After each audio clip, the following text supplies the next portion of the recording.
সবাইকে স্বাগত জানিয়ে শুরু করছি আজকে শ্রী ঠাকুরের কথা।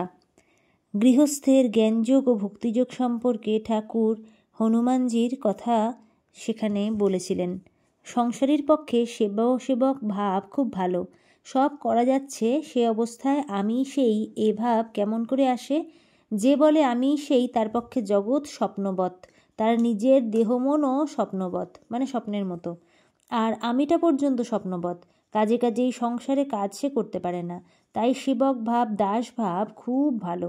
হনুমানের দাস ভাব ছিল। রামকে হনুমান বলেছিলেন, রাম, কখনো ভাবি তুমি পূর্ণ, আমি অংশ, তুমি প্রভু, আমি দাস। আর যখন তত্ত্বজ্ঞান হয় তখন দেখি তুমি আমি, আমি তুমি। তত্ত্বজ্ঞানের সময় সোঅং হতে পারে, কিন্তু সে দূরের কথা। শ্রীশ, আজ্ঞে হাঁ, দাসভাবে মানুষ নিশ্চিন্ত হয়। প্রভুর উপর সকলই নির্ভর। যেমন কুকুর ভারী প্রভুভক্ত, তাই প্রভুর উপর নির্ভর করে নিশ্চিন্ত হয়ে থাকে। যিনি সাকার তিনি নিরাকার, নাম মাহাত্ম্য। শ্রীরামকৃষ্ণ বলছেন, আচ্ছা, তোমার সাকার না নিরাকার ভালো লাগে? কি জানো, যিনি নিরাকার তিনিই সাকার? আসলে যিনি নিরাকার তিনিই সাকার। ভক্তের চক্ষে তিনি সাকার রূপে দর্শন দেন। যেমন অনন্ত জলরাশি, মহাসমুদ্র, কুলো কিনারা নেই। যেই জলের কোনো কোনো স্থানে বরফ হয়েছে, বেশি ঠান্ডাতে বরফ হয়, ঠিক সেইরূপ ভক্তিহীনে সাকার রূপ দর্শন হয়। আবার যেমন সূর্য উঠলে বরফ গলে যায়, তেমন জল, ঠিক তেমনই জল সেইরূপ জ্ঞানপথ বিচারপথ দিয়ে গেলে সাকার রূপ আর দেখা যায় না। আবার সব নিরাকার। জ্ঞান সূর্য উদয় হওয়াতে সাকার বরফ গলে গেল, কিন্তু দেখো, যারাই নিরাকার তারই সাকার। সন্ধ্যা হয় হয় ঠাকুর গাত্রোত্থান করিয়াছেন, এইবার দক্ষিণেশ্বরে প্রত্যাবর্তন করিবেন। বৈঠকখানা ঘরের দক্ষিণে যে রক আছে তাহারই ওপর দাঁড়িয়ে ঠাকুর ঈশানের সাথে কথা বলছেন। সেখানে একজন বলছেন যে ভগবানের নাম নিলেই যে সকল সময় ফল হবে এমন তো দেখা যায় না। ঈশান বললেন, সে কি, অশ্বত্থের বীজ অত ক্ষুদ্র বটে, কিন্তু ওরই ভেতরে বড় বড় গাছ আছে, দেরিতে সে গাছ দেখা যায়। ঠাকুর হ্যাঁ হ্যাঁ হ্যাঁ বললেন, হ্যাঁ হ্যাঁ, দেরিতে ফল হয়।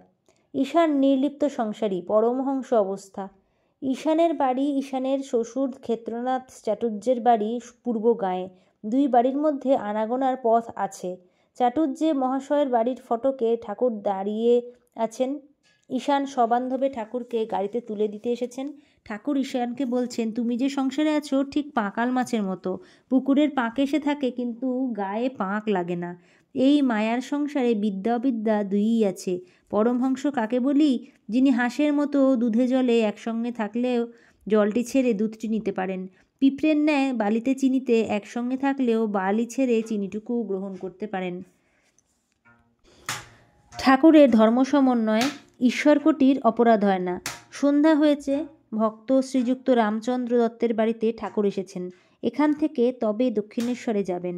রামের বৈঠকখানা ঘরটি আলো করে ঠাকুর ভক্ত সঙ্গে বসে আছেন। শ্রীযুক্ত মহেন্দ্র গোস্বামীর সঙ্গে কথা বলছেন। গোস্বামীর বাড়ি ওই পাড়াতেই। ঠাকুর তাকে ভালোবাসেন। তিনি রামের বাড়িতে এলেই গোস্বামী এসে প্রায়ই দেখা করেন। ঠাকুর বলছেন, বৈষ্ণব শাক্ত সকলেরই পৌঁছানোর স্থান এক, তবে পথ আলাদা। ঠিক ঠিক বৈষ্ণবেরা শক্তির নিন্দা করে না। গোস্বামী সহাস্যে বললেন, হরপার্বতী আমাদের বাপ মা। ঠাকুর হেসে বললেন, থ্যাংক ইউ বাপ মা। গোস্বামী বলছেন, তাছাড়া কাউকে নিন্দা করা, বিশেষত বৈষ্ণবের নিন্দা করায় অপরাধ হয়, বৈষ্ণবাপরাধ। সব অপরাধের মাপ আছে, বৈষ্ণবা অপরাধের মাপ নেই। সব অপরাধের মাপ মানে ক্ষমা করা যায়, কিন্তু বৈষ্ণবাপরাধের মাপ নেই। ঠাকুর, অপরাধ সকলের হয় না, ঈশ্বরকোটির অপরাধ হয় না, যেমন চৈতন্যদেবের ন্যায় অবতারের। ছেলে যদি বাপকে ধরে আলোর ওপর দিয়ে চলে তাহলে বরং খানায় পড়তে পারে, কিন্তু বাপ যদি ছেলের হাত ধরে সে ছেলে কখনো পড়ে না। শোনো, আমি মার কাছে শুদ্ধা ভক্তি চেয়েছিলাম। মাকে বলেছিলাম, এই লও তোমার ধর্ম, এই লও তোমার অধর্ম, আমায় শুদ্ধা ভক্তি দাও। এই লও তোমার সূচি, এই লও তোমার অসুচি, আমায় শুদ্ধা ভক্তি দাও। মা, এই লও তোমার পাপ, এই লও তোমার পুণ্য, আমায় শুদ্ধা ভক্তি দাও। গোস্বামী, আগে হাঁ। ঠাকুর সব মতকে নমস্কার করবে, তবে একটি আছে নিষ্ঠা ভক্তি। সবাইকে প্রণাম করবে বটে, কিন্তু একটির উপরে প্রাণ ঢালা ভালোবাসার নাম নিষ্ঠা। রামরূপ বই আর কোনো রূপ হনুমানের ভালো লাগতো না। গোপীদের এত নিষ্ঠা যে তারা দ্বারকার পাগড়ি বাঁধা শ্রীকৃষ্ণকে দেখতে চাইলে না।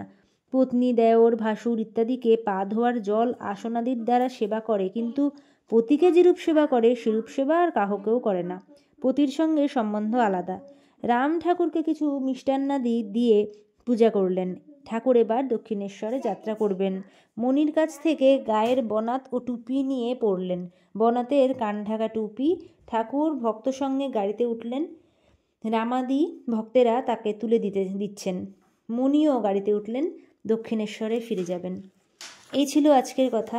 সবাই বলুন জয় শ্রী ঠাকুরের জয়, জয় শ্রী মায়ের জয়, জয় স্বামীজির জয়। পরবর্তী ভিডিওতে দক্ষিণেশ্বর মন্দিরে নরেন্দ্রনাথ এবং আরও কিছু ভক্তের সঙ্গে ঠাকুরের কিছু কাহিনী আপনাদের সাথে শেয়ার করব। সবাইকে পরবর্তী ভিডিও শোনার আমন্ত্রণ জানিয়ে আজকের মতো ভিডিও শেষ করছি।